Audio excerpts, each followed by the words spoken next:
This is the 6.3 numerical model. I'm going to be doing forces at the moment. So all motion is created by a force that either has a push or a pull effect on a body. There are contact and non-contact forces that can allow this push or pull effect on the body at different distances away from the body that is being acted on. A vector quantity has magnitude and direction. So this could be any force like velocity, acceleration, or displacement. And the scalar quantity is only dependent on the magnitude and has no direction, for example, mass. There are multiple types of forces.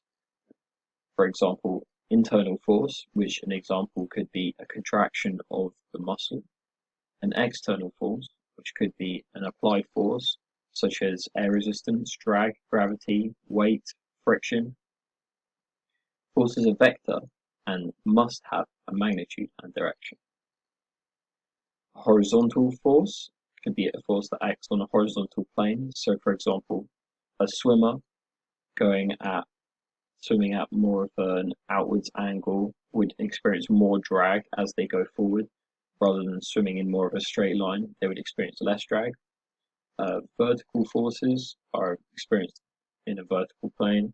So, for example, the normal contact forces on your feet on the ground or on other objects around you, the weight of your body, of your mass acting on the gravitational field towards the earth, air resistance if you are falling through the air from a jump, and the drag opposing this air resistance in the exact same way. A direct force, which would be when another object is touching another force, similar to a normal contact force, so that objects do not move through each other and they oppose each other equally and oppositely. An eccentric force is a force that does not pass through the center of gravity of the body on which it acts through the point where a body is fixed, or through the point where the body is fixed. Newton's laws of motion define everyday things that we experience and can be used to help us understand how motion affects us in our sports.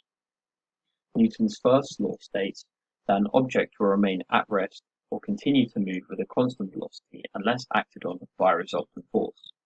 If an object's velocity changes, then you know the resultant force must be acting on the object. Velocity is a vector, therefore if the velocity changes, if speed or the direction of the object or body changes. Essentially meaning that an object will remain at rest or continue to move at a constant velocity when the forces are balanced. If a resultant force acts on the body, this will cause the forces to be unbalanced and the velocity, direction, or speed will change. Newton's second law states that the acceleration of an object produced by a net force is directly proportional to the magnitude of the net force in the same direction as the force and inversely proportional to the mass of the object. Essentially, force is directly proportional to the change in momentum over the change in time. For an object of a fixed mass, this can be simplified to the change in velocity over the change in time, and as the change in velocity over the change in time times by the mass is equal to mass times acceleration, force will equal mass times acceleration for objects with a constant mass during their acceleration.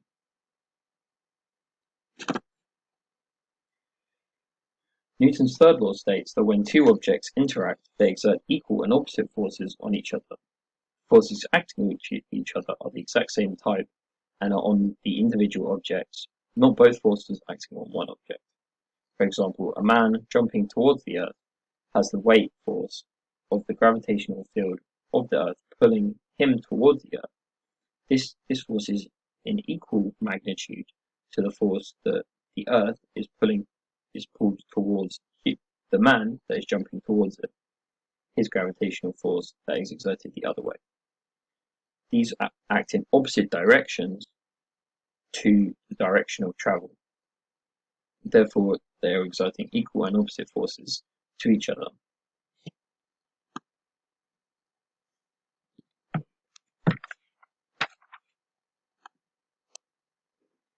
There are three specific types of motion that can be affected by forces. First type is linear motion. This is the movement of a body in a straight line. All parts of the system move in the same direction and distance at the same speed during the same time. This is not usually common in sport. However, one example could be an a Winter Olympian going down a slope in one direction from the top to the bottom. Angular motion is where the system moves in a circular path around an axis. All parts move through the same angle in the same direction at the same time. This could be shown by a gymnast swinging at an angle, a circular motion around the axis of that pole, swinging around it at a certain speed. The final type of motion is general motion. This is a combination of linear and angular motion, which is very common in sport, as there is movement in straight lines and in angles, both combined, moving at different angles in straight lines, moving around axes, moving in circular motion. These are all very common in sport, with different actions. Inertia is also a very important factor to understand when learning about forces. Inertia is the resistance to change the object's velocity, maintaining the rest or uniform motion in a straight line unless changed by a resultant force. The inertial mass is the mass given for an inertial resistance to acceleration of a body when responding to a force. This can be related to Newton's second law, when force equals mass times the acceleration of the body of an object with a constant mass.